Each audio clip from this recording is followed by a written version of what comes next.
Hello, Maisie and Sky. Hello. What have you been up to? What have we been doing? Sitting in the sun. Yeah. Relaxing. Now you are. Let's do full names because Okay. I think you've both got quite impressive full names. Do we? Maisie, I don't really. I'm Maisie Robinson. it's got a good ring to it. Yeah, it's memorable. Yeah, Yeah. it's like an author, or Okay, I'll it's take got, that. it's got, or I know that you're an actress. Yeah. Sky.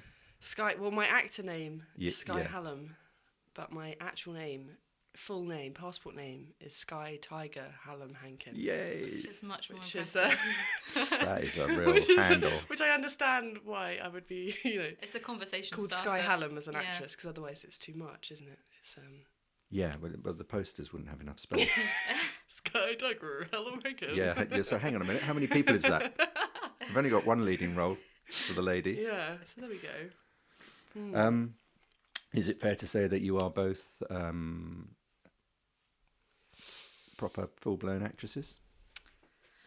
I mean, Yeah, as much yeah. as you can be. You Yeah. sort of, I think you have to own it. Yeah, slightly, taking so you away have to- the insecurity of hardly, getting much in between your roles and all that worrying about Yeah. auditions and Yeah. all of that sort of stuff. I would say so. I think, yeah. Once you make the choice to sort of do the training Yeah. and do it professionally, and that's your kind of drive, that's sort of your direction. I Yeah, think, you're committed to yeah, it. you can call yourself that professionally. I think everything else sort of comes as like a side hustle kind of thing. Yeah. But you've got to kind of put your hat in the ring, haven't you, and Yeah. say this is what I am, this is what I do. Exactly, yeah. I'm not going to use words like this is how I identify. I was going to say that, but then I realise it's not really an identity, is it? No, but it kind of it's- is a part of yourself as well as a career. Yeah. It's a weird, like, middle grey area Yeah. where, like, there's, like, this intersection of who you are as a person and your job. Yeah. And it gets blurred a lot. And I think that's quite confusing, especially Yeah. as a young actor. Yeah. But you kind of learn to figure it out. Yeah.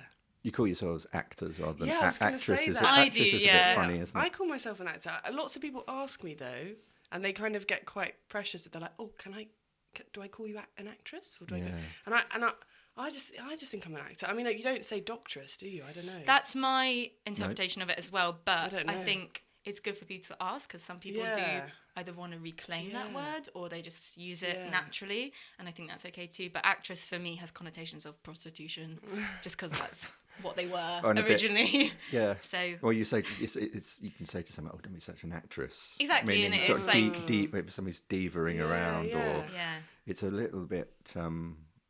It's Yeah. tricky for middle-aged people like me when you're. When you're kind of you're going up the scale of vernacular, Yeah. and the vernacular that you used to use just Yeah. dropping off the scale at the other end, and you just got to be. Bit It's careful, like when yeah. your grandparents say, "Oh, can I call him coloured?" Yeah, No, you yeah. can't. You can't call yeah. black people coloured. You can't Yeah. call black people black people. You can't. Oh. No, and they get all confused. And it changes all Yeah. the time, and I think that's a really good thing. I think one of the ways that I engage with it is definitely just through just online reading Yeah. stuff, and I think that's what you have to do is you have to kind of keep your Yeah. ears open, your eyes open, and just be listening and constantly engaging with like Yeah. all these like new words that are coming up to describe people. I think Woke. exactly you got to be woke, or you got to try. You got to try. Yeah. Yeah.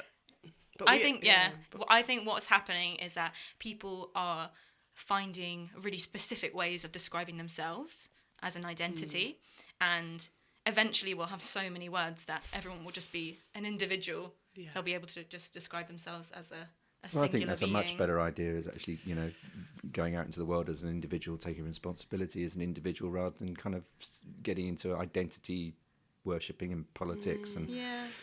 as a group, where people band together and shout down other people's ideas, and if they're hearing something that they don't like that doesn't fit their particular group that they identify with, then it all becomes a little bit conflicting and aggressive. Yeah.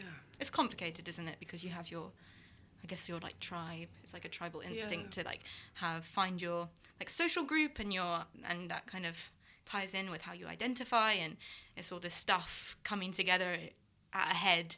And when someone sort of comes into that and has an opposing view, like you say, it's like they're breaking down everything that you believe in or that you work towards, and that it's conflicting. But I think in both scenarios you have to, like I said, listen and be open.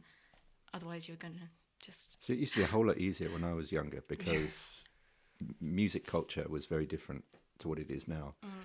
I think music these days is very homogenized and generic and brand driven. So you'll get you'll get a big artist that will be probably more important to the record company as a brand, selling tickets for concerts and merchandise and tours and all sorts of stuff, rather than the music, which is always okay. And it's never really kind of, I don't think it's particularly representative of that musician.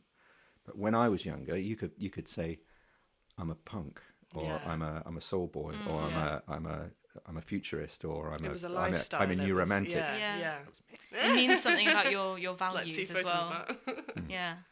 And I think that that kind of culture, pop culture, was very tribal. And it was easy for people to say, right, okay, you're a goth because you're all dressed in black and you've got, you've got your tongue pierced and you've got those big boots. You fit into the box quite easily. Well, it was a nice thing to do. It was because you had the music, you had the clothes, the community, it was a belief system. Yeah.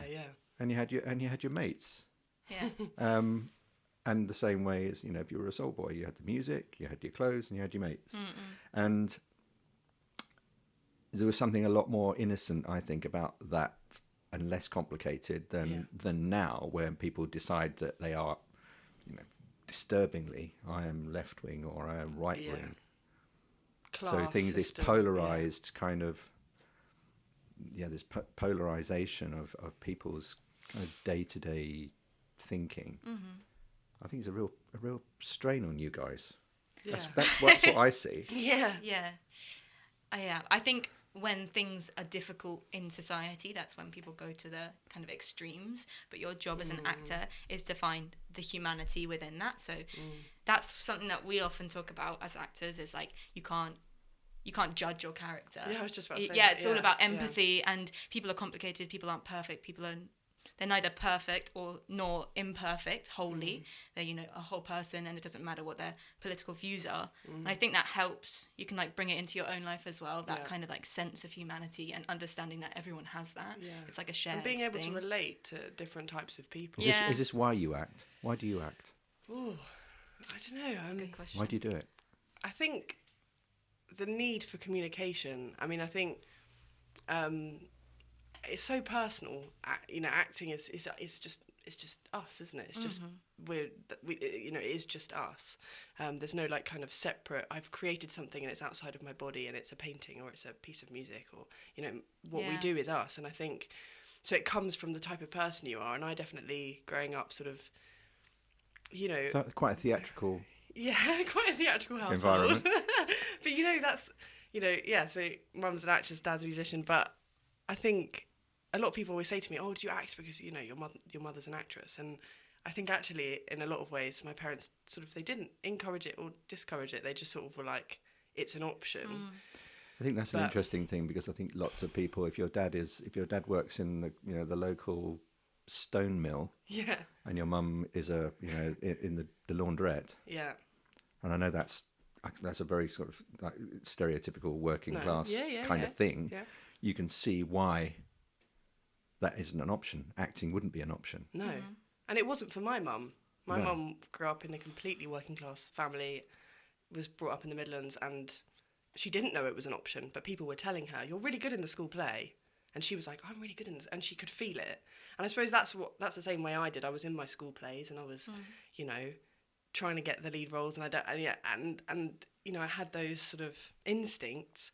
But I think for me, and it's the same thing that I sort of feel in my life when I'm not acting, is that I just feel this really big need to communicate and connect with people. And I think more and more it's becoming phones, it's becoming, we don't look at each other in the eye when we're out in public. People just kind of keep to themselves. And there's something, what wakes me up in the morning is that moment that you can have, whether it's with your neighbour, whether it's with your best friend, your mum. And I think that's all we're doing in a much bigger way, is just having connection. And I think the sad thing is when, and I sometimes have it even now if I go and see something, and particularly with live acting, with theatre acting, is you can see a moment between two actors that's more pure and more connected and more human. Not all the time, but you can. And then you see the audience kind of, you know, that catharsis, and that they kind of recognise it, and they go, oh my gosh. You know, they go back home and ring their mum, or I don't know what they do, but that, you know, I think we're just. Is it because you want a piece of that? When you see that, you think, I want to do that. I want to offer that. Yeah, I think so. I think, we're just trying to. Are you showy off? Drum up. I don't know. It always starts like that. I doesn't don't it? know. Yeah, probably. Well, I think you have to be, don't you? Yeah, I think you've got to be okay with being a human in front of people. Yeah. And I think that takes a level of, you know, I always say we're a bit mad, aren't we, to do intimate things in public. You have to like put your ego to one side. But I think a lot of what we do is actually bigger than us. You know, a lot of what actors do is bigger A than lot themselves. of actors that I've met, and met loads, but plenty of them are quite insular people. Yeah, a lot of them are very shy. Especially the men, and I don't know why that is. Male actors tend to be a little bit more shut down. Yeah. Well, we've got you a think mix that's true? of friends. Both Yeah, ways, I don't know think. if it's true. I don't Why know. do you Yeah, act, why do you act, Maisie? Maisie? Why do you do it? I was a show-off as a kid, definitely, and so they shoved me into theatre. I don't have a really strong why. I just really enjoy it, and it's kind of my, like, you know, that idea of flow when when you don't have to think about something, when it's like just happening, and it's like you get into this kind of amazing zone, and when it's going well, that's what it is for me. It's also always a challenge, and I really like challenges. And I don't think I have another reason other than same sort of thing, communication and humanity. And I think that's okay to not have like I don't think it's like the most important thing in the world. No. I think it can be important for people, but it's not gonna like radically change things. And I think that's okay. I think art can be many things to many people. I was watching a Hollywood Reporter round table thing with a load of comic actors the other day, and it had Jim Carrey and I watched that as well. Ted Danson and I literally watched that last night. And Sacha Baron Cohen. Yeah. Oh God, that's an interesting mix of people. Yeah. And Henry Winkler, who was the Fonz, who you may not know. Yeah. And some bloke that I didn't know. And Joe, who's the black guy that was in Iron Man? Cheadle. Cheadle, yeah. Don Cheadle. And you remember that they were talking about they acted because they were kind of broken. Yeah. But I think that's because they're all older people. They're all my age. Yeah, it's so they're all maybe that's what healing. Comedy is. Yes. So like healing through laughing, healing through. Because they were comic actors. Yeah. Because a lot of comedians have been very open about mental health issues. Yeah, they're not necessarily funny bones through and through, are they? No. They're a little bit mental, like you say. Yeah, it is interesting. I've been thinking a lot about this. Well, we were talking about Russell Brand as well, and he talks about how humour for him is about the realization that like all of this is kind of bullshit. Like it's like holding, kind of being like his life isn't life ridiculous. Yeah. And so all those like broken things that come along with life also lose their meaning. Like we're just people, and it doesn't really matter. Yeah. Ultimately, and that's why he does that, it. Yeah, awareness of what's actually. He's got going on. I think he's got a great take on kind of spiritual existence and inner self and kind of tolerance. Yeah. To everybody, no matter what you want to be. Yeah. Well, the church nowadays is not speaking to everyone, you know, and I don't know what church that I mean. You know, every church, every place of worship. It hasn't hit me. I didn't grow up with that. I don't think it's hitting a lot of young people. Just the need for like religion and spirituality through organised religion. But he's, for me, one of the only people that's actually talking about spirituality, not, you know, strongly tied to one particular religion. But I think young people, you know, I think we can't exist without it. Mm. But he's the only person that's actually kind of, for me, that's reached me. Oh yeah, I mean, That's he talking always about it. talks about whoever your God is, and then you got the opposite. You've got the atheists Yeah. like Ricky Yeah. Gervais, who says, he was confronted by somebody that said, well, "Why don't you believe in God?" And he said, "Well, I don't believe in God, Yeah. but how many gods are there?" And he said, "One." And he said, "Well, I've heard there are a lot more than Yeah. one God, and I don't believe in any of them. So I actually Yeah. only don't believe in one more God than you, because you don't believe in any of theirs, Yeah. No. but I don't believe in any of theirs, and I don't believe in yours either." Yeah. I think people have their own gods, don't they? It doesn't necessarily have to be this kind of higher power. It can be, it's just what you're serving, right? So you can serve your children. You can serve whatever art or theatre or whatever you want to The do. thing that drives Jimi you. Yeah. Hendrix. Jimi Hendrix. Yeah, could be you your got to god. serve Probably quite a lot of people's gods. That's Yeah. my dad always takes the Homer Simpson Buddha a la Jesus. That's what Yes. If my dad's got to be Do them religious, all at once. he's like Buddha a la Jesus. That's what Homer Simpson does. And I go, good for you, Dad. Yeah. Buddha a la Jesus. Yeah. We'll probably change our mind when we're all kind of on our deathbeds. I Yeah. read, so there Christ, was what- something what interesting happens about next? this. Yeah. Yeah. Apparently, if you take someone who's not religious and in their last moments they seek God, Oh God. they'll Yeah. actually do worse, because it means that they've sort of given up, because Oh, wow. they're saying everything I've ever believed, it's not going to work. They've like given away all their power and all their kind of autonomy, and they're saying, Ooh. finally, I'm going to go to this thing that I don't know if will work. Yeah. Probably like a garden centre. That's how I imagine it. God. What, heaven? Yeah. So it's just shopping around a garden centre. Yeah, but everything's free. That would be great. Even the Garsons. half barrels. Yeah, that's. I was gonna. Have you ever done? Do you prefer theatre or film? At the moment, I prefer theatre, but I think it changes depending what I'm like thinking about and what I feel that I need and what like is fulfilling me at the moment.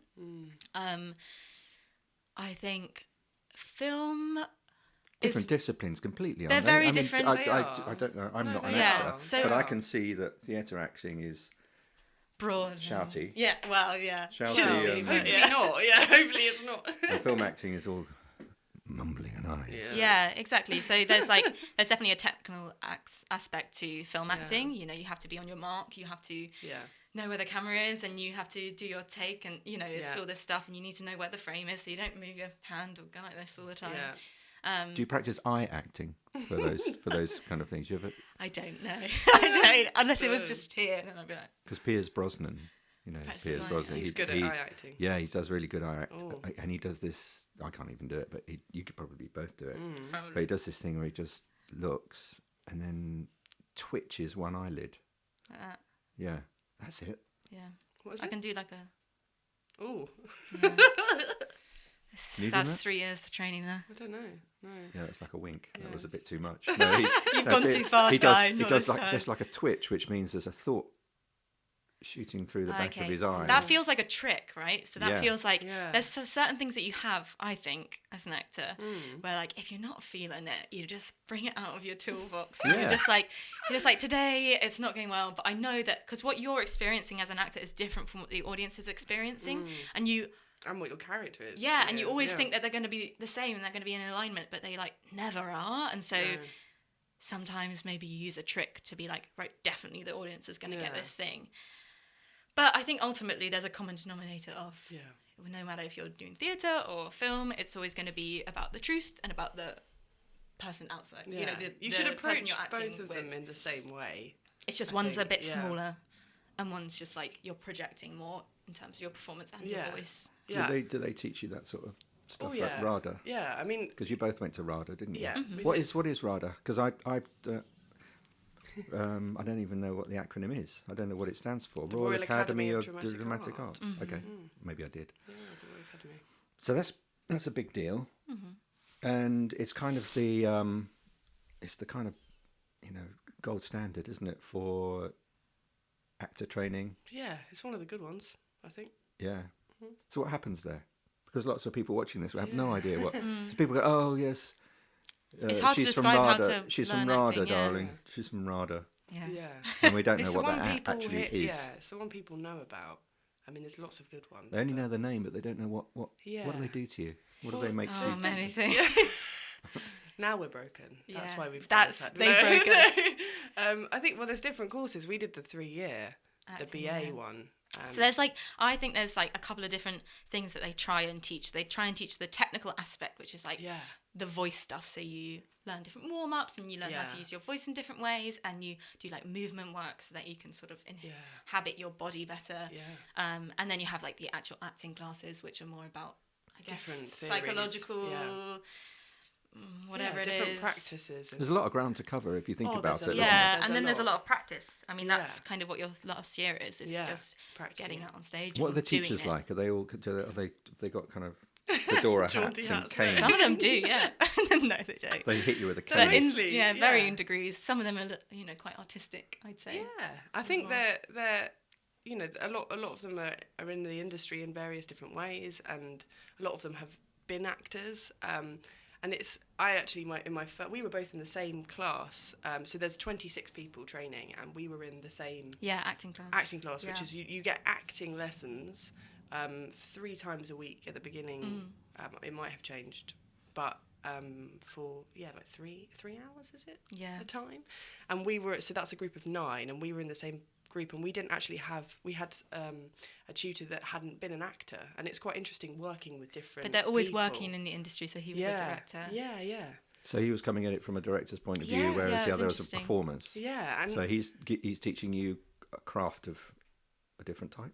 well, I mean, I think it's just different, isn't it? I think it's interesting working with someone. I think you can tell when you're working with someone that's been an actor, just because there's, I guess, a deeper understanding of what we do. I don't think It's like an experience thing, isn't it? Yeah.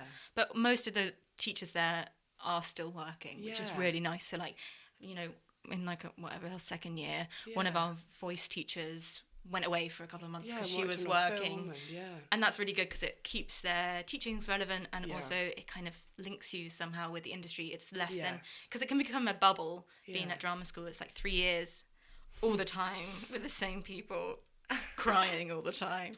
And so it's really nice to kind of connect yourself to what is yeah. ultimately going to be your profession and going to be your Yeah. kind of forever thing. But they do. I mean, most of the training is theatre based because that's what it's been for, a very long time, and the film and TV side of it. But I mean, most graduates when they leave do work in film and TV, so they do, help you and give you work. But I mean, I think there's nothing like. I mean, I remember my first few filming jobs. There's nothing like actually being on a set. I don't think any class can prepare you for it, and No. I don't think. And I think that Or the that's what they boredom, for a recognise. start. The boredom, yeah. Being on your own a lot. I experienced that. Just like having your own trailer at the beginning, you're like, oh, this is amazing.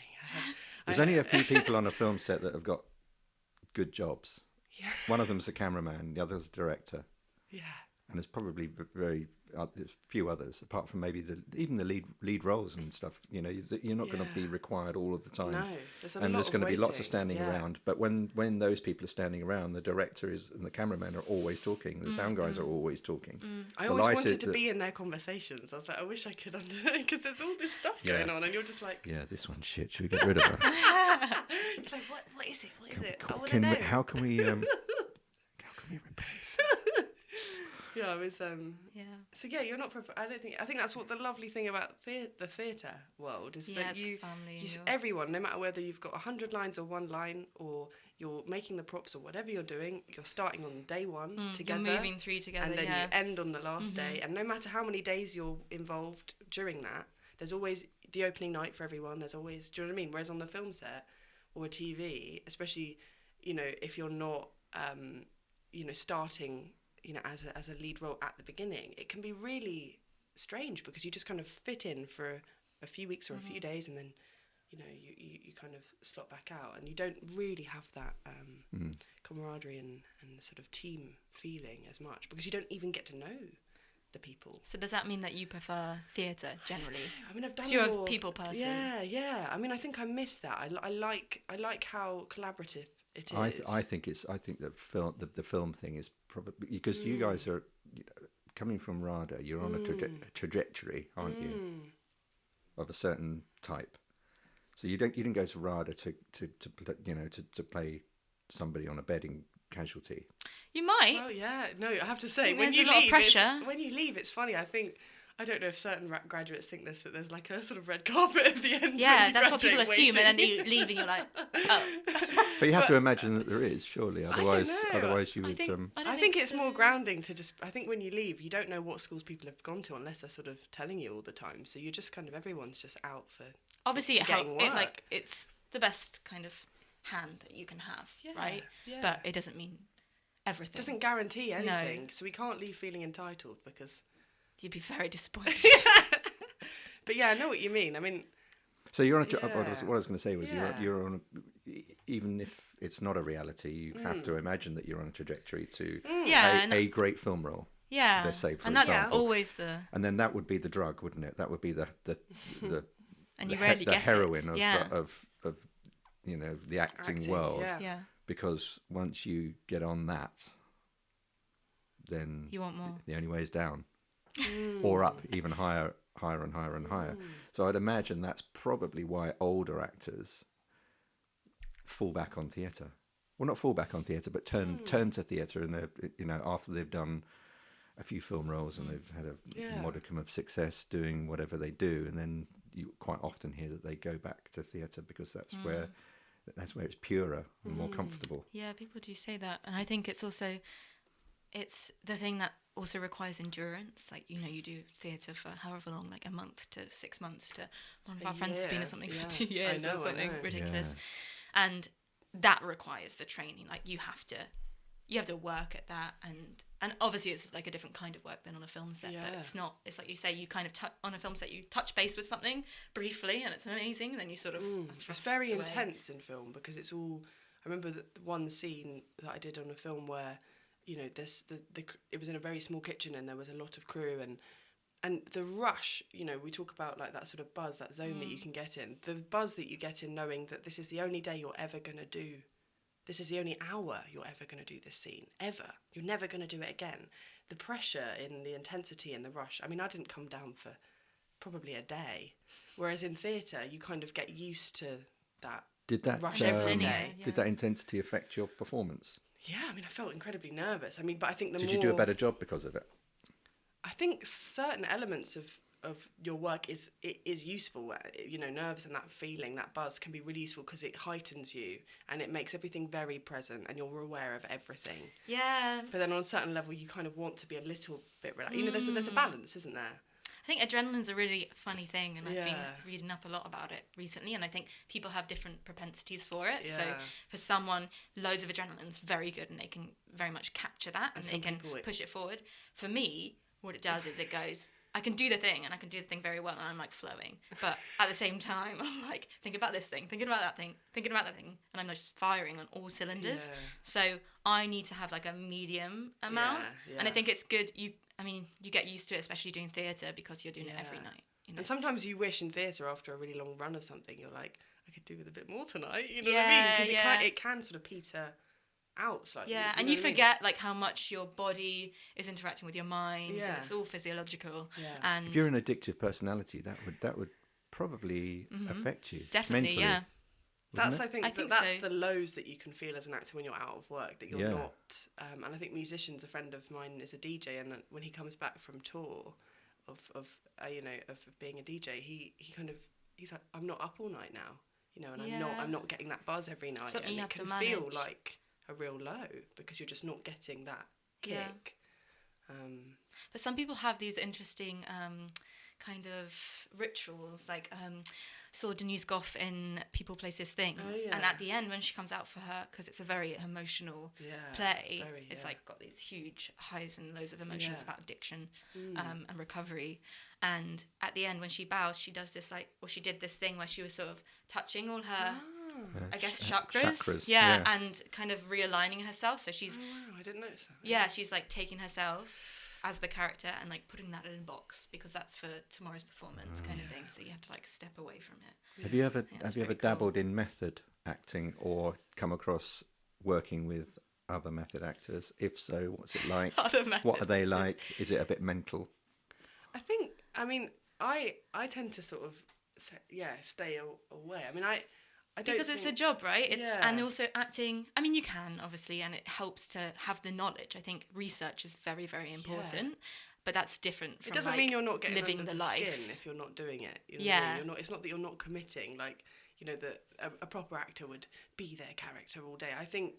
Yeah, don't Yeah. call me Abraham Lincoln. Yeah. You don't. Well, yeah, you don't. exactly. I don't think you need to do that. I mean, It's about Yeah. imagination, right? Yeah. Acting is about play and it's about imagination. And if something becomes your reality as a non-actor, then it's no longer the job. Yeah. It's like, You are pretending to be someone else. just become it. It's just what level you're prepared to take that yeah, to. and it's always and where, kind of and where you can whether you playing- can put that in a box at the end of the day Exactly. or whether you can't. And that's the healthy thing. I think that's probably why Yeah. we see a lot of actors, especially in Hollywood, where I think method acting is probably more prevalent.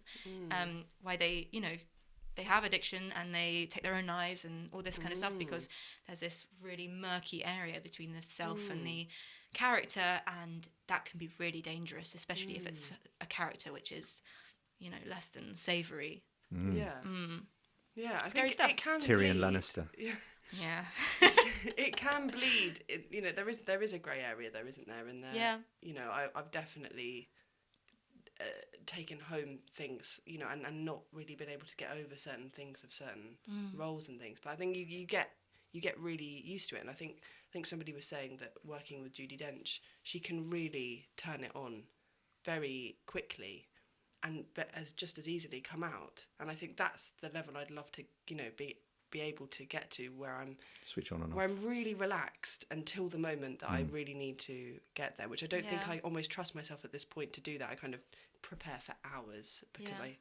There's There's a quote, I can't remember, it might be Michael Chekhov or someone, Oh, right. but it's the actor has to burn inside with an outer ease, so that I like inside, that. there's like this intensity of emotion and of character, but you're relaxed at the same time. And so as a person and as the professional, you're relaxed, you're there to do your job, but as the character, you're burning with this kind of inner life. And I think that's what we're searching for, I think. Yeah, no, definitely. That's when it's good. Yeah. What about auditions? What are they Yeah. like? Because it's brutal. It's a brutal world, isn't it? I mean, let's talk about film auditions.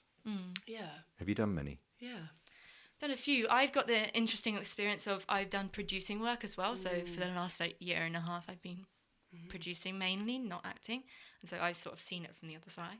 And it is so nice to then go back as an actor and be like, oh, no one cares. Like everyone's just trying to get the right actor for the role. Like, and you're gonna decide things on the smallest thing of like, oh, they look just a little bit too old for this particular I character. can be younger. Or, yeah, I can. I can Oh, do is that. it- I'm very. You're You're a little bit too short. I can be taller. transformative. Actually, we need you to be someone else. Yeah, I could be so- more Spanish. I Yeah, can. and it's also, it's not, most of the time, when you get to that crunch time, it's not going to be about whether someone's good or not. People are good. It's about that's something that you can't quite put your fingers on, and it's going to be X different Factor, every time. I think you'll find that is. Yeah. Yeah, that's obviously hijacked by The X the X The X Factor, but that Factor. was the X Factor. Or it's to do with the character. It's like this weird. It's someone who has like a very specific connection somehow to the thing that you're imagining, and that's really freeing to know that. So you were producing as as a casting Oh, I've done it all. director type thing. So you've Um, actually been. It's a bit like when you're working in a creative agency Yeah. and you're trying to come up with a great campaign idea for somebody, and you are a creative, and then you take it to the client, and the client goes, "Don't get it." There's a difference between agency side and client side, and client side is just Yeah. it's easy, it's relaxed. You just sit there and soak it all up and Yeah. make a decision occasionally. Whereas the creative side, it's really, really, really bloody hard work and really exhausting. Yeah, you do. You put yourself out there for. But I think Lots the of agency people. side is probably just as hard, just in a different way. You're not seeing No, that, it isn't. that difficulty. They've got to answer to someone else, don't they? And someone's, on their Yeah. back and telling That's them true, that yeah, they've got that- to do this, this, and this. And Yes, they will lack that the beauty of being a freer free agent. creative individual, because they're under the thumb of the man or the woman or whoever Yeah. their boss happens to be. Yeah, for sure. I How do think- you find auditions? Yeah, no. On the whole, I find They're brutal, though, aren't they? no, I mean- How do you get through it? I can't understand how you could get through it, and somebody would say, Nah. Oh, you You have think, to hang get on. used to that. I mean, there's always, especially in the early stages of your career. I mean, there's very few people that, one of their first few auditions, they get a yes that's big enough that means that they can, get offers after that. And, most of the time, you're getting more no's than yeses. How many are you doing, roughly, a month? It totally depends. Because goes in waves. The self-casting thing, or what's it called? Self-taping. The self-taping now is a big that's deal, a big isn't part it? of it, yeah. And I think that's fair enough. Yeah. I mean, I think that allows casting people to cast the net wider. Yeah. And also, I was on holiday recently and I could audition on holiday. It saves you the time and the brilliant. aggro of having to sort of haul up to some scruffy little theatre in or a room in an office where Yeah. I mean, you sit online- outside waiting, reading a book, and then I guess that's how it is. Yeah, I mean, I think on the whole, people want you to do well, and I think you have to kind of remember that and remind yourself of that, and not think I'm going in there to, with this idea that this person's. Yeah, they don't have a quota to fill, do they? They are actually genuinely trying to find the right. Yeah. And it's their job as well. The casting director has they to want show you to something be good great. to the director. Yeah. So you have to kind of keep that in mind that they're completely on your side. And if you build up a rapport and the casting people think that you're good and that you bring something good, they will invite you back, and then you start to feel like people are on my side. So even if you're getting a no for this particular project, it's not a no. It's you've got to try and remind yourself. Not this time. Yeah, that you're on my radar. I liked what you did, but. And you can't always be right for every role. Is that how you feel? Is where you are right now? Is because I get the feeling that you probably both just you're exactly the right age. You've both got great look. You're clearly well trained. Do you think it's only a matter of time before the job comes along and you drop into this? And there's no telling when, and there's no telling kind of what that's going to be. Because nobody's trajectory is the same, and it never works out the way you think it's going to. No, How close have you got to really big jobs? Yeah. Yeah. No, I think things have come around, but I'm. Yeah. I always think I remember my audition for RADA, and I was sitting outside. You have to audition for RADA 4 times. Yeah, you don't just pay. Yeah, you have to pay. You have to pay and as well. And audition. Yeah. Jesus. Yeah, you pay for your audition. Yeah, but they can give fee waivers, which is brilliant because they are definitely they're very inclusive. expensive. What's that, like a bursary? Yeah, so they'll waive the fee of the audition and some of the fees of the school if you're. I'd say drama school auditions are worse than normal auditions. Yeah, because you're at that point in your life and you're like, I'm a small thing and I don't know if I'm good and I don't know, and you've got all these insecurities, and that's the thing that is going to matter most to you in the world. It's a big process. Thousands of people audition. Yeah. And. They are pretty terrifying because often you never really tend to audition for a panel, but in drama schools there's often a panel there's of people. 4 people in front of you, and sometimes you recognise people and you're just like, this is really scary, this is really nerve-wracking, and you're like, I was 18, you were 19, and then you get in. Yeah, that must be brilliant. Yeah. Mm-hmm. They call you and it's amazing. I was barefoot at my friend's house and I ran home and there was no one in and I couldn't tell anyone. And you'd left your shoes at your friend's house. I was like, what do I do? I was like, well, actually, when I actually physically got the phone call from the head of RADA, I was actually on the toilet. Let's talk about some of your roles. Okay. What's been your? I'm going to ask you both what your biggest role has been and what and what your favourite role has been. They may be the one and the same. They may not. I don't really have a big role, but my favourite one was definitely I produced it and acted in it at the same time. So I put on a theatre production of the Acid Test at the Cockpit Theatre, and that was, I'd been wanting to do that play for a long time, and I think since I was a teenager, it kind of resonated. Is the Cockpit in with me. Kingston? No, it's by kind of like Marylebone, Westminster. Oh right, okay, area. different one. It was. It's funny because when I look back at that play now, I don't resonate with it at all because it's very domestic, and it's young women kind of in a flat being like, blah blah blah blah blah. My problems, my problems. But really at the time, it play, was though, really for me, and so I was like, right, nothing's happening. I'm gonna put it on myself. Yeah. And so put on this whole thing. We had a set designer, cast people, it was great. But the one thing that was difficult about it was that I had these two like hats at the same time, and what I hoped was that when the half is called, which is like 35 minutes before the play starts, was that my producer hat stops and I just am acting, because you need to get in that zone and you need to, you know, get ready for it. But there would always be like someone like, A problem. oh, this thing's happened. Oh, And you're like, I'm trying to get ready. yeah, and I'd have to like step out of it again, and so it was this huge like juggling match. But yeah, it was very rewarding to That do sounds both of like a those day in jobs. the life of Mel Gibson. Just madness. Listen, guys, I've written this film. Okay, I've written this great film, Yeah. and I'm going to produce it, and Yes. Gonna star in it. I can't find a director that I really like, so I'm going to direct it, Yeah. and probably going to be in it as the lead role. Is that all right? Is that all right? Theme tune, sing the theme tune. Exactly. What was that from? I Vic can't and Bob. remember. Yeah, something, Vic and isn't Bob. it? Write the theme tune, sing Yeah. the theme tune. I think there are a lot of people, like especially in our year, I think Yeah. they write. A lot of people Yeah. make their own work, or are starting to do that as a kind of they need You not kind of, control. well, you have to kind of Yeah. to get it out, don't you? Yeah, to and feel also, yeah. fulfilled. And when you're not working, you know, you need some kind of creative outlet, and Yeah. often it's character driven. And not you're everybody interested in telling can, stories. but you know, there's we were definitely encouraged when we were training Yeah. to sort of, you know, write what would happen if this, you know, the play ends here, but what happens a year later, or we were encouraged, weren't we, with different lessons. But I think the sort of climate that we're in the industry is, you know, the people that are really blowing people away at the moment are like Phoebe Waller-Bridge and these people that are writing, you know, from Fleabag, and you know, they're writing their own work, because I guess there's Donald something, Glover. yeah, there's something that happens when you do the thing that you've written. I think there must be some sort of interesting chemistry, and some people are just brilliant writers, but yeah, we're definitely encouraged to do that, aren't we?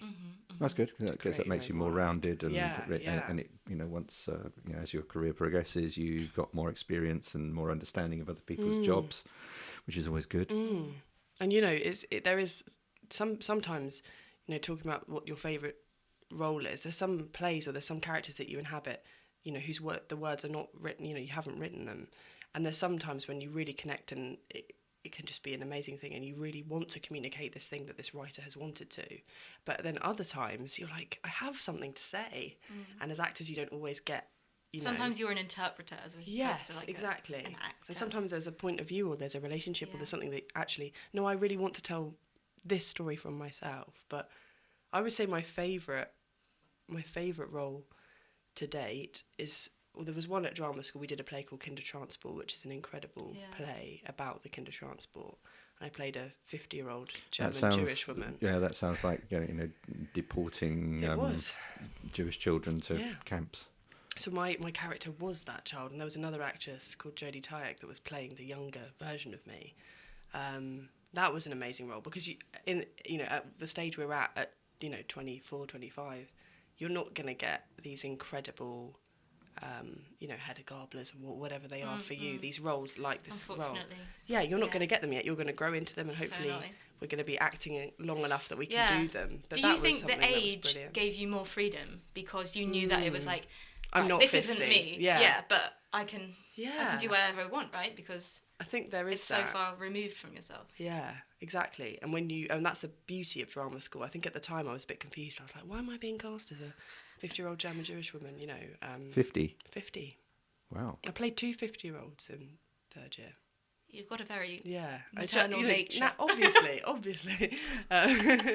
But I think Someone's got to do I think them. at the time I was questioning it, and then by the end of the project I was like, oh my gosh, I'm so grateful that I was given this to do. But then when you leave, you play roles that are so close to yourself most of the time. I mean, I've been quite lucky. It doesn't feel like acting. Yeah. Sometimes, yeah. I could have done a 50-year-old Jewish woman. to You're hired. I bet I'd look better than you. Well, one of the tutors actually came up to me during that run and said, I guess it was pretty rude, have you put on weight? And quite rude. I know, it's quite rude.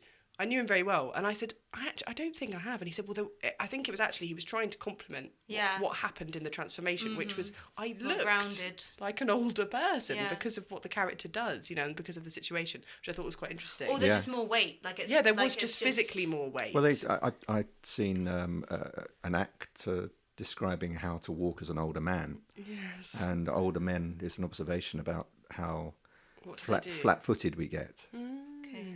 Because you'll see a younger man tends to walk on his toes, and he's got a lot of spring in his Achilles and his lower legs. Yeah. And they'll walk along, they'll sort of kind of bounce along. But the second you look at an old man walk, they're flat-footed, and they don't lift their legs anywhere near as much interesting. because they don't have anywhere near as much power in their legs. So that flat-footedness, Yeah. and it transposes into your upper body and Yeah. your head movements. Even as and- you're doing that, like you can feel everyone's like doing this, and Yeah. it like there's something and it's about not, it's, they can't help it. But sometimes you see sprightly, I suppose, and it's surprising. sprightly Yeah. older guys, and the reason they're sprightly is because they walk like young men. I think my They- dad walks they like bounce, a young man. They actually. bounce a bit. Yeah. Well, he's quite young.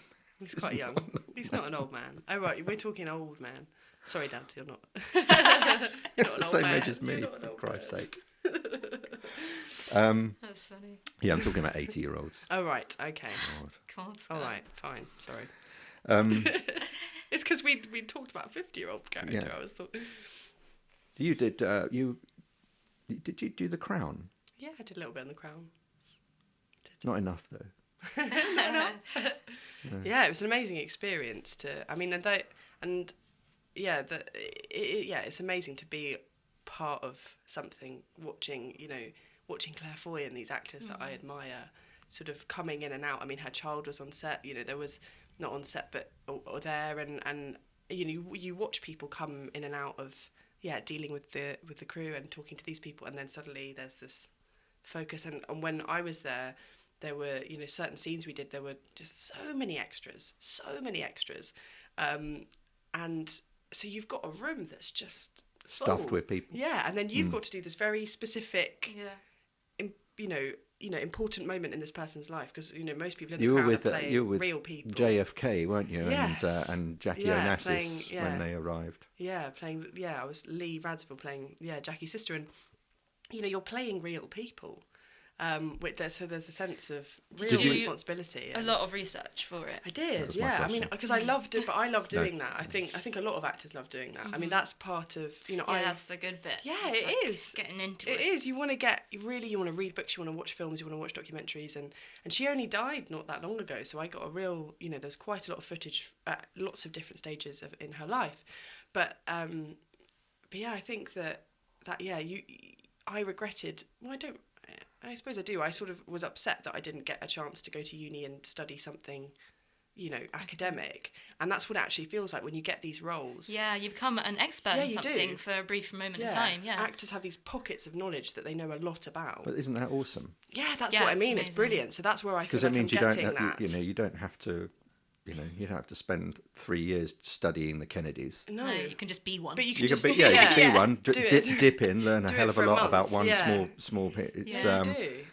yeah. And did you look at the way that she spoke and moved as well, or was that Yeah. more a creative choice? No, I did, and I think, and especially for the actors playing JFK, and I think you have, you really do. Because JFK was a bit of a twat. It turns out Yeah.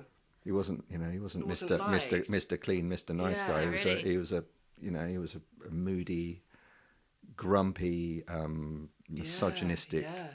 twat. And I Wow. don't, and that's what I like about The Crown, is that they're not necessarily kind. They try and show the underneath, of what you Well, the think humanity. you know about what these is- people. Yeah. People aren't these perfect kind of leaders, are they? Yeah. So I really liked that. But it's also, it's just as interesting though when you get. I did a film that's coming out in September, I think, in the UK, where you don't know that much about someone. They give you, that you read the script and you've got the age and you've got a brief description of this person. But apart from that, I think it's just as interesting, isn't it, to sort Really? of create. Then it's kind of down to you to go, okay, well, who is this person then? And Did it amplify a million times once you'd been in sort of hair and makeup and you kind of saw yourself in the mirror? What, for The Crown, or just Well, just generally, if you're kind of building up for a role. Well, this helps. I think, it's really to be able to see, because the film is called Intrigo, and they in our particular one, which is the third, it's a trilogy, and the third one of the trilogy, we aged from, there's a sort of group of young people that age from about 18 to 30, and you kind of go back and between, and I haven't seen it yet, and I'm going to be interested to see sort of how That it happened works to me out. on one holiday Yeah. once. You're from 18 to 30. Sorry, I couldn't resist that. Really long week in Magaluf. Yeah. Yeah, it was a special club. You came back and your mum was like, who are you? Yeah. Sorry. No, you hadn't aged. But yeah, that's brilliant. But it was actually, I think the day that I did, I mean, the 18 day was pretty normal because I was about 22 or 23 when I did it. So, that was fine because you but it was the 30 days when I had to be 30. The choice of costume and the way they did my hair and my makeup. I mean, they don't age me. They don't do anything. But it's kind of like what that guy said to me from Kinder Transport. Have you put on weight? You look like you've. Yeah, it's interesting really because you've worked on the soul, you've worked on the inside, and then all of a sudden, it's like all coming together, and then you put on the skin. Yeah. And then that's when it sort of all ties up. But it's not essential. Yeah. It's not the thing that makes the character. Yeah. You've already done that work. It's just like Yeah. it's like the icing, You've made the cake, but you just need to ice it. Having been both 18 and 30, Yes. I can say there's one main thing. What is it? It's that people start listening to you when you're 30. Okay, good. So you don't really change much as an individual, Wow. especially as Yeah. a bloke. You just, you're still very much a child, right up to probably 40 in most people's cases. Yeah. But So your status goes up. Yeah, it does. Whether you like it or not. So if you've got an idea or you've got something to express at the age of 18, and you try and do that in a group environment or to anybody, people are going to still go, "Oh, he's 18." Do you think that's a confidence thing though, that you've No, got? It's other people. It's an it's external it's other thing. people's Giving you perception status, yeah. of obviously the way you look, because you look Your 30. experience. Well, you're likely to look 30, Yeah. and when you do talk. Well, you did at 18. So. Yeah, I mean, you do talk in a different way. You Yeah. do say things in a different way, and you frame your creativity and your beliefs in a slightly different way when you're 30. It's only a few years. Really is only a few Yeah. years, but it's enough to suddenly wake up one morning and go, "Oh, I just said something, and people are actually listening or taking me Yeah, seriously." Can't wait. What would be your kind of fantasy year from now on? For 12 months from now, what would you really like to happen to your career? You can say anything. You can make it up. Just Great. let fly. I hope I get the job I'm going for tomorrow. Yeah. touch Which is wood. what? I can't say, Oh. but that would be nice. Is it Game of Thrones 9? Esque. No. But yeah, no, I'd Is it love a remake I'd of love the to get some last more. program of Game of Thrones. No, yeah, I'd love to get some more filming. Yeah, I'd love to Just keep- work. keep we just working. like to work, Yeah, don't just we? keep 'Cause we working. don't do it often. Yeah, and nice projects like, play readings and things where, just as long as there's always, a coming together of creatives, that's what I miss. Because the isolation thing we were talking about earlier about, being on your own in a trailer or whatever, but you get it at home. We get something through and we sit with it and we're on our own, and we go to the audition and we're on our own, and we come home, and do you know what I mean? Just that, I think that's what I want, just lots of coming together of whether that's play readings, whether that's being in a something play, that's collaborative and explorative. yeah, that's and what I like. Yeah, because it just keeps you on your toes. that's what you really want, is you want to be able to use your skills.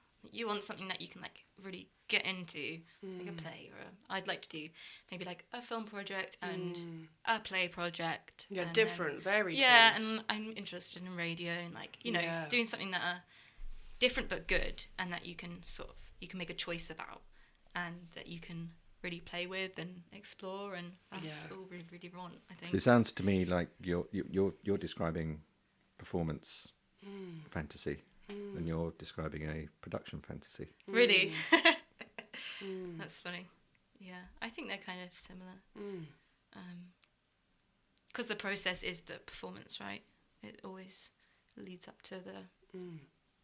I think I want to focus on acting in the next 12 months. Okay, no, that's Yeah. good. That's good. That's exciting. Maybe a bit of producing Throne. Do you just ever to watch balance. Do you ever watch stuff on TV or Netflix or whatever? Yeah. Whatever you watch. Yeah. No, I know. I know you would, but I was going to say, do you ever watch stuff and look at it and think, "Oh my God, she is shit.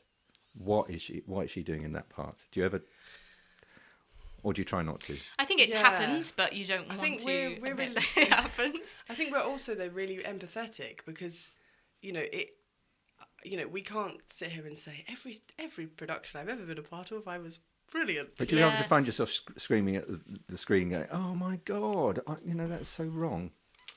Sometimes Or I not. can get frustrated, and I feel that more actually in theatre. yeah, 'Cause it's but really blatant. I Because, don't like theatre. Because you haven't seen good theatre then. I've seen loads of theatre. Haven't seen any good. I I'll don't. take Sky you to will some take good you, plays. yeah. I go to a play a week. I'm like really avid theatre goer. But I think it's easier to spot and feel frustrated in plays because plays are unedited. Yeah. What you're It's seeing on the happening. stage is happening on the stage, and it's the actors that are leading that. Their performances anyway. They haven't been edited. They haven't had a couple No of goes cuts, at doing no. it. Exactly. So if things go wrong, it's down to them. And I think it's easier, but I think it's harder when you're watching film and TV to actually critique because you don't know the process. It could be the Yeah. writing. It could be the direction. It could be Yeah. they just made a weird choice that isn't your taste. Quite often, it's the script, isn't it? I think it plays a big part. I find myself watching stuff, and you know what? I'll judge a film. I'll sit down and watch a film with Anita, and I'll say, "Let's watch a film." So we sit down and watch a film. It comes on. Opening sequence, really telling in terms how it starts, of the ability of the filmmaker. Opening sequence, and if I think not a great opening sequence, it's not really grabbing me, so I'm kind of hypercritical of that. And I think, right, okay, this is the second hurdle that you have to get over if I'm watching your film is the first 3 or 4 minutes of dialogue, and you can tell instantly whether it's a good script and whether it's been well written. Forget the directing, that's kind of, you can have a bad director and still have a great story, great script, and get away with it. Performance, yeah. But I can tell after the first 5 minutes whether I want to watch the film or not, and I generally turn stuff off if I think it's not going to be great. I do think a lot of stuff is overwritten, and I think that's because people don't trust in what actors they've enough. got, Yeah, or like sometimes I read something and I'm like, that's not how people talk. But then Yes. I've tried to write and I'm like, I can't remember how people talk. But a lot of it is like you need to trust that the actor will understand and will convey it, and it's not about saying, the writer wants to say something often. It's not about saying it and sort of setting it out so kind of didactically. It's about making real people, and I think that probably is just because we come from character. That's Well, I kind think of our that's way a in. that's a screenplay right there. You've got to understand the differences between the characters. So if you're a screenplay writer or a playwright, you have got to really understand who's in your play. Yeah, and I think it also comes in with the difference of film and theatre again, because theatre really relies on dialogue a lot of the time because it's an you get massive auditorium, like speeches you're and, listening, and obviously things can be visual, but a lot of it the audience is using their imagination, whereas in film, it's like you said before, you can have that little close-up of someone's eye twitching and that tells something. So that's why I prefer it as a medium. Yeah, because it's more specific. Theatre, the CGI is rubbish, isn't it? It's so bad. That's your fault though, because that's the audience's imagination. Yeah, that's Maybe true. you got to work on that. I don't know. True. Yeah, that's true. Yeah, I don't know. It's interesting. It's been a really good chat because I think this is the first one that we've done, Dave, where we've actually sort of stuck on one subject all the way through, Oh, really? and it's really been easy. It's not been Yeah. me hauling it back on track or you guys kind of drifting off and then talking about other stuff. Maybe that's because we're so focused on it at the moment. Like, I feel like my whole life, things that I'm learning, things that I'm improving on myself are all directed for this medium. And so naturally what we're talking about is about people and about ideas, and they all kind of come together or for us with this like exploration of character that is acting. Let me round it up and ask you, what would you say? Because you've been doing it for a while. You've been through RADA. You've done all of the kind of the tribulations of getting into the profession, which you both are now. What advice would you give to a 16-year-old that's good in a school play? For me, it's about, I think often, and this was me as well, when you're a young actor, you mistake, you get confused with your ego. So you think it's about you, and it's about everything else. So when people are talking about you as an actor, about your characters, you mistake it for yourself. And you're like, I'm the important thing. I'm the central thing in this conversation. Whereas actually what it is about is everything else. It's always outside yourself. And that took me so long to learn. Even though they, told us many, many times at drama school, that's the thing that I just didn't get, because my emotions come from myself, but it's not about me.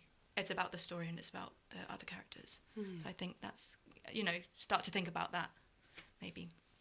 Yeah, that's a hell of a job to tell a 16-year-old. I know, but you've got to try, don't you? Because as we know, it is all about 16-year-olds and 14-year-olds and 13-year-olds. Yeah. Because the whole universe revolves around them. Yeah. Yeah. So good luck with that one. But if I come across any of these people, I will do my best to explain that. Yeah.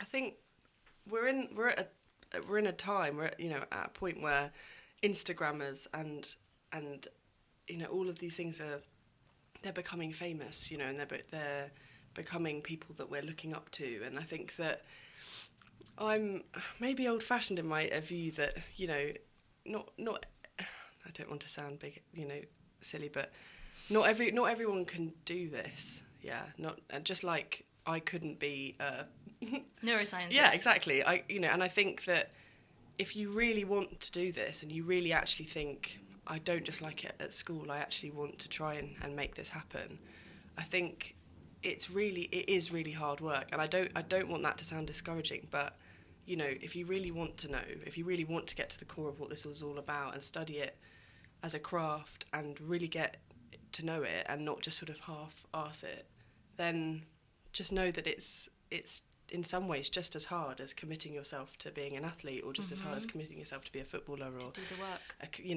A musician. And I think I think people mistake what we do sometimes. They're like, oh, you just get up there and you learn your lines and you look a bit nice and people are helping you and you just do it. This has come round full circle from the very first thing we spoke about, which was, why do you do it? Yeah. And you both said it's because you have to commit to doing it. Yeah. And saying that this is what you do and running with it. Yeah, and I think it's just knowing that. And I think there's a lot of things that do come that are easy about it and that are incredibly enjoyable and fulfilling, but I think it's not the easiest option. It really isn't. And that's why I think people get really upset that their parents discourage them and want them to go to uni and study something else. And our drama school was filled with people that had done degrees before or had tried to do other things and then finally convinced their parents or themselves, actually, no, I really need to do this.